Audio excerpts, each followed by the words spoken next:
Welcome back. If you've just joined us, you're watching the news at 10 on Channels Television, coming to you live from Lagos. A reminder of our top stories. 2 suicide bombers killed 10 people, injure 48 others in Muna Garage area of Maiduguri, the Borno state capital. Gunmen abduct 4 expatriates in Kaduna state, killing 2 police escorts in their convoy. Senate in rowdy session over planned defection of Senator Sonny Ojoji from the opposition People's Democratic Party to the ruling All Progressives Congress. And scarcity of water hits South Africa's tourist city of Cape Town as the government proposes widespread rationing of tap water for all.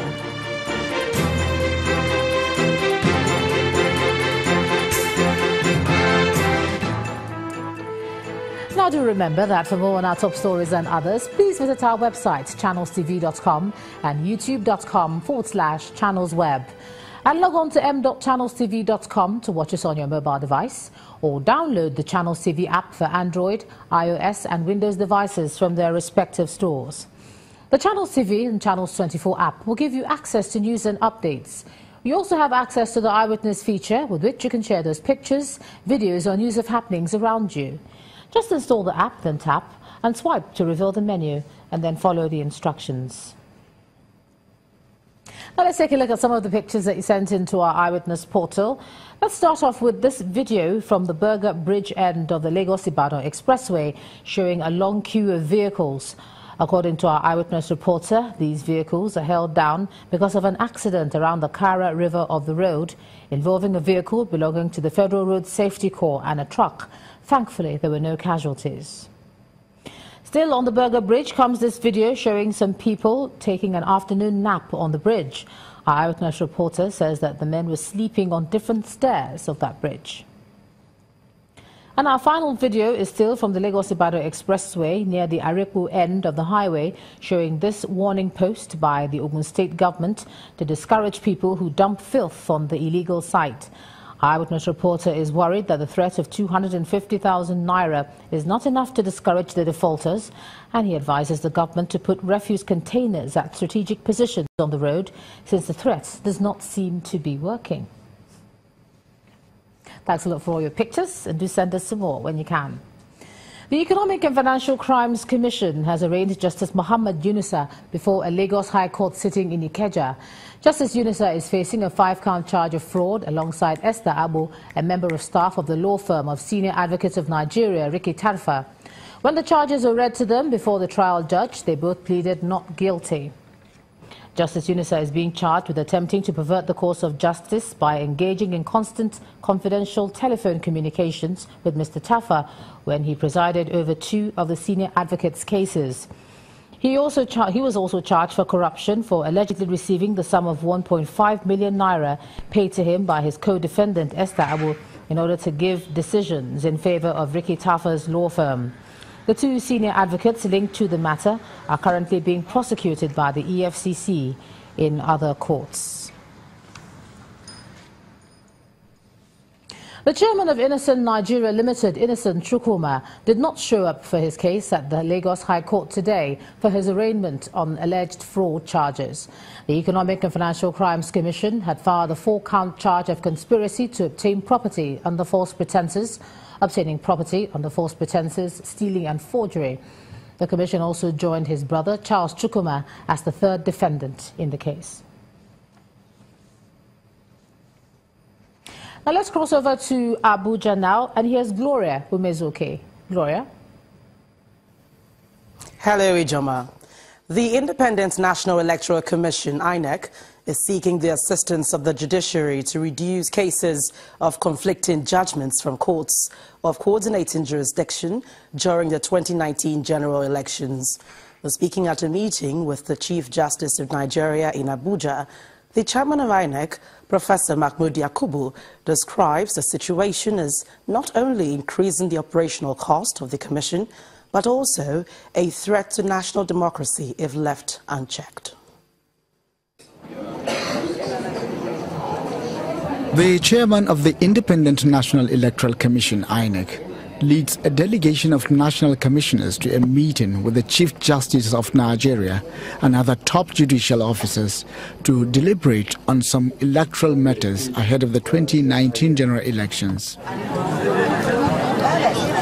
meeting is against the backdrop of the over 1,000 pre- and post-election litigation resulting from the 2015 general election. The Independent National Electoral Commission. In his remarks, the chairman of INEC seeks the intervention of the judiciary to prevent a recurrence of some of the judicial challenges the commission faced in the last 2 years.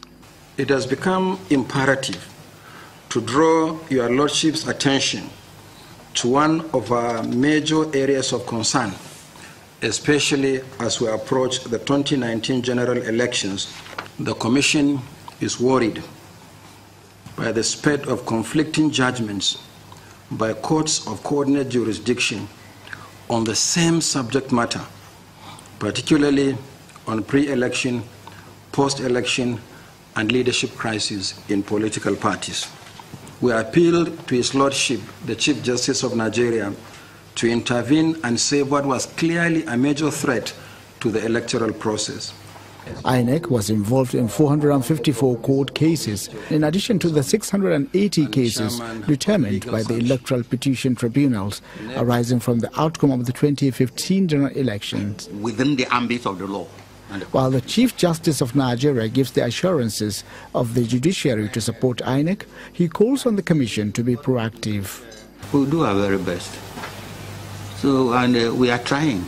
We want to improve on what had been done in the past, hoping that you will let us equally know in time whether there are any needs for us to review our position as far as the law is concerned.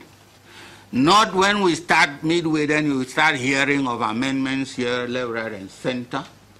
As the February 2019 proposed date for the general election gets closer, INEC expresses serious concern over the possibility of having more election litigation. Hence, it's seeking the intervention of the judiciary.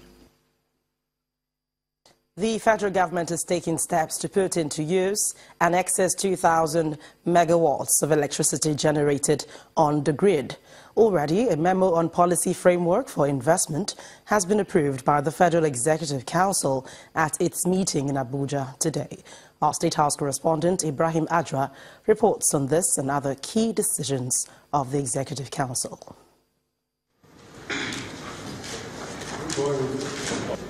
As usual, the meeting was closed to the media.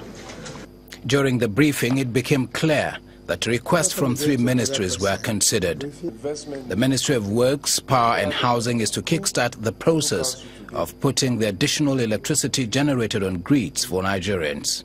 It drew up a policy framework which got the approval of the Council. Once the paperwork is completed, the government and the distribution companies will split the cost, which will see the 2,000 megawatts added to the current 5,000. Federal government as a 40% shareholder and the discos as 60% shareholders will be compelled to make additional investment which they are supposed to have made.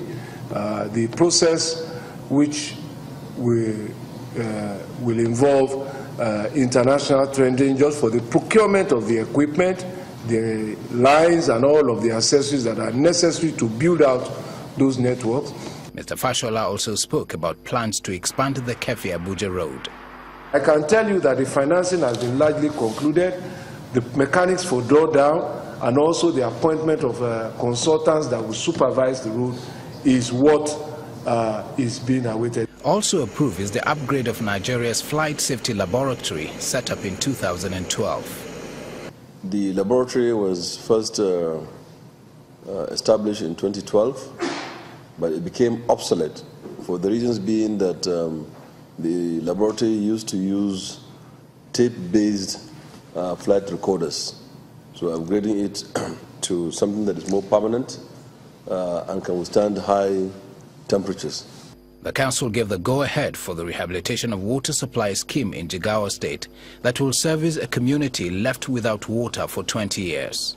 This project came about because of the Gari irrigation project, which was started in 1997 but was abandoned in the year 2000. The works disrupted the intake facility that was supplying the town with water. And for 20 years, the town has been without any water. Mr. Suleiman put the cost of the rehabilitation work at 3.78 billion naira. From the presidential villa, Abuja, Ibrahim Adra, Channels Television News. Well, a committee of the House of Representatives has queried the failure of the Ministry of Transport to submit a copy of a contract that is the focus of a petition against the ministry and the Ministry of Defense. The House Committee on Public Petition is investigating allegations that some part of Nigeria coastal waterways have been ceded to a foreign company, HLSI security firm. However, the committee had to suspend the hearing as the Minister of Transportation was absent at the meeting. Our correspondent Larry Lasisi has the report. This is the third sitting of the House of Representatives Committee on Public Petition, which is considering a petition on the alleged ceding of Nigeria coastal waterways by the Federal Ministry of Transport and the Ministry of Defense to a foreign company. As the hearing commences, an official of the Ministry of Transport is called to speak.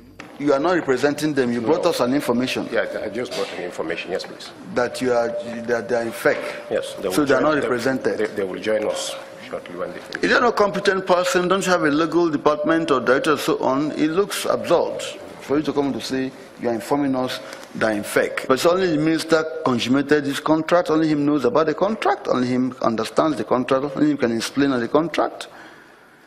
No other person. He had no board, no tender board or something who can say this is what the petition. They are complaining about the petitioners. Are you with me?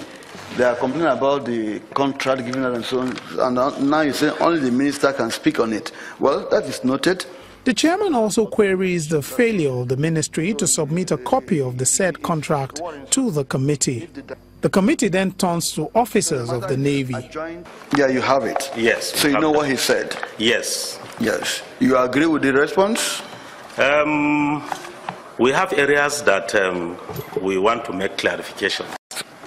Oh, well, I don't know whether it's right for us to talk about the honorable ministers or allude to his statement since he's not here and he has not represented. He said you are grossly incompetent. Yes. In discharge of your functions, hence the need for this contract or for contracting the matter out. But I would have loved the minister to be here so that he will look at you and you look at him and repeat himself again, or you take him on. The meeting is then adjourned. It is expected to reconvene next week. Lanre Lasisi, Channels Television News. When the news at 10 returns, we'll tell you a story of a bridge in Bayelsa State which has been abandoned for 37 years. That's in our community report. Please join us again.